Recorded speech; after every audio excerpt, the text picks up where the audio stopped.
1, 2, 3, 1, 2, 3.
Out there in Banjo land, happy holidays. Coming to you today with an old Ukrainian carol, sometimes called Carol of the Bells. We're going to be in the key of A minor, and I kind of worked up like an intermediate, and we're going to use some intermediate level lesson. We're going to do some melodic style, some single string. We're going to play the melody in a lower octave, play it in a higher octave, and we'll learn the backup as well, just as I played at the beginning of the video. I'll break down both the solos note for note, left hand and right hand, and then we'll dive into the backup, how to play the accompaniment. We're going to do the kind of this walking little bass line counterpoint that's really fun. All right, enough talking. Let's jump into this Ukrainian carol in A minor. Here we go. All right, so let's start breaking down this lesson. So this melody is a series of short phrases. So we'll break them down one at a time, and then we'll put it together, because we're actually going to be playing a lot of these little short melodies a bunch of times in a row. So let's kind of break down each little melody we want to work on, and then we'll talk about putting it all together. Here we go. Okay, so the opening little melody line sounds like this. Remember, we're in 3/4 time. We're in the key of A minor, so we're counting 1, 2, 3, 1, 2, 3. And the little opening melody sounds like this. And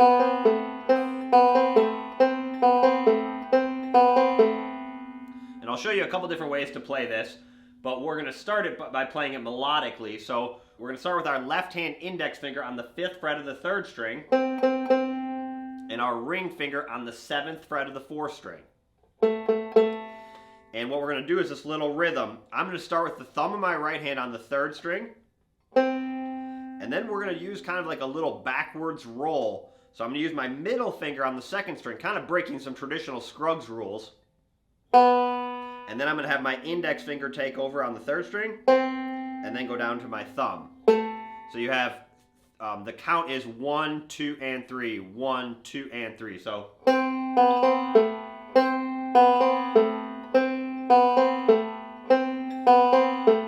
And you could try different rolls. I mean, there's different combinations. I don't know, for me, this is the pattern that I suggested below the tab, the thumb, index, middle, I think is the easiest. I like starting with my thumb. That first melody note kind of pops out. And then I'm also hitting this note with my thumb. I don't know, I just feel like that kind of helps bring out the melody a little bit more by playing it that way.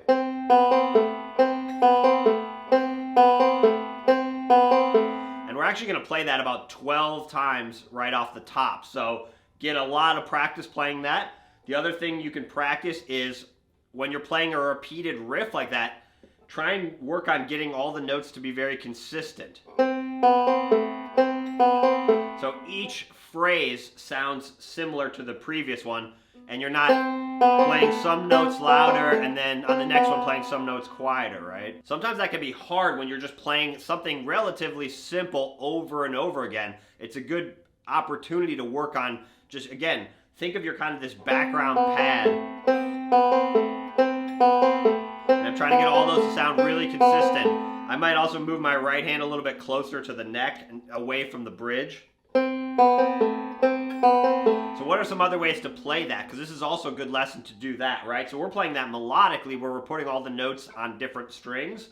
If you want to do it more single string style down here, you could also do this. You would start at the 1st fret of the 2nd string, would do thumb with my right hand, and then thumb, index, and then thumb.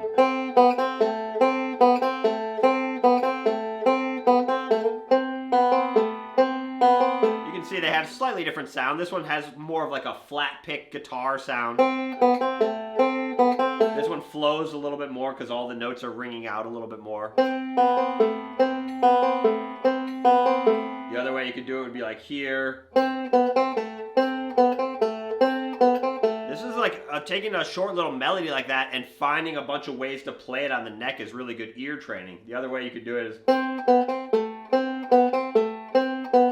just kind of practice with those. You could, honestly, you could play it any of the ways, but you're just working on connecting that in your mind. How do I play something here?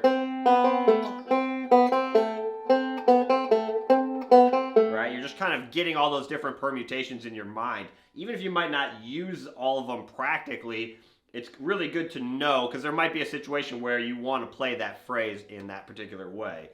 Remember with banjo, there's lots of different ways to play the same phrase because of the tuning of the instrument.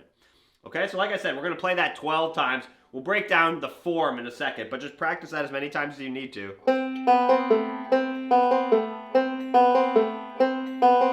Okay, so that's like kind of what I would call phrase 1.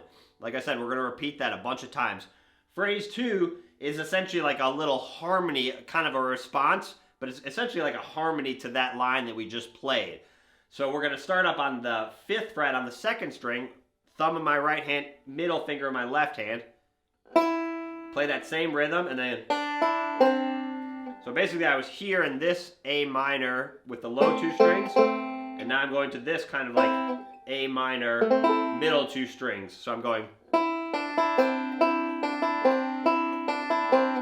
So for me, it feels the most comfortable to use 2 different fingers there, but you just want to make sure you're not bending up the 3rd string or putting it out of tune, which is a little bit easy to do, so be careful there. Don't push down too hard. Same rhythm, so we're going, again, you can play the phrases back to back.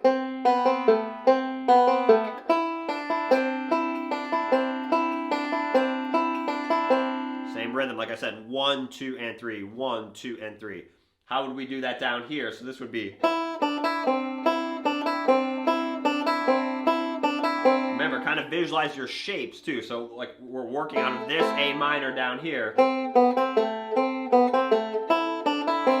And up here, playing it melodically, we're working on this like A minor, essentially F shape, minor chord, right?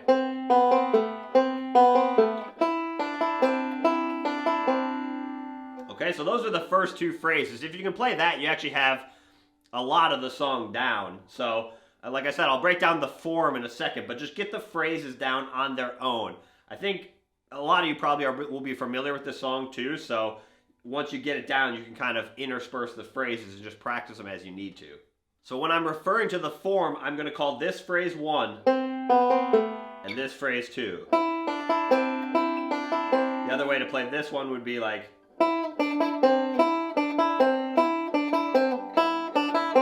You find different ways to play that, right? That'd be another one. Some will be easier than others, and that's where you kind of gravitate to the easier ones. To connect those in your mind of how you play those, okay? So those are the first 2 phrases.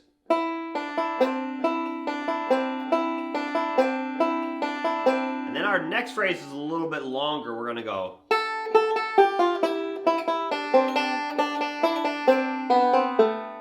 Okay, so we're playing this melodically.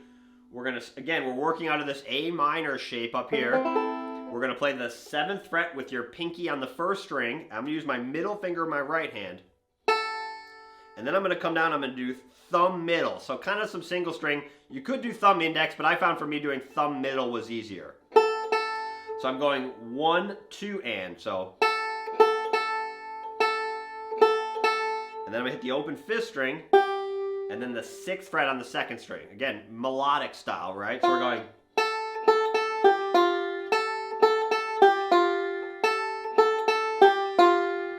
And then you put your index finger on the 5th fret of the 2nd string, and your thumb of your right hand comes down. And then you play thumb, index, 5th fret twice.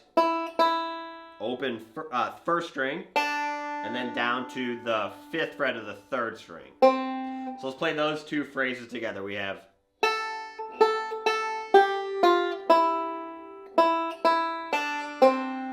so same timing for each one. It's 1, 2, and 3, and 1, 2, and 3, and then another phrase very similar. Open 1st string. So I use middle finger and then thumb middle again. And then 5th fret, 2nd string, open 1st string, down to the 5th fret, and then you're back into the riff.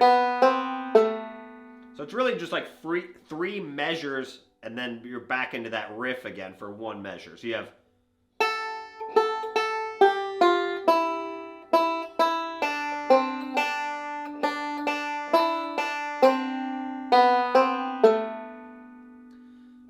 that's the right-hand fingerings below the tab that I listed as what works best for me. You could also probably do like all thumb index if you wanted to.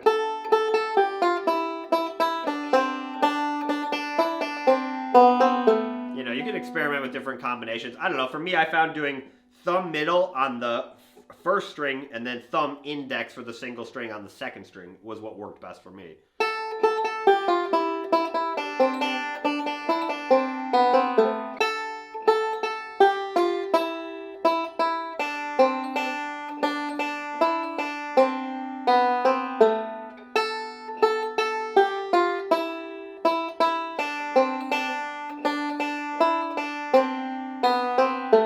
Faster.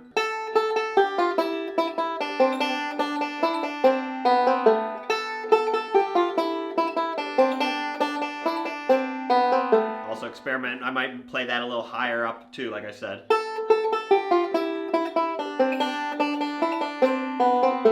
Okay, so that's the next, that's kind of what I would call phrase 3, is think of that as a whole phrase.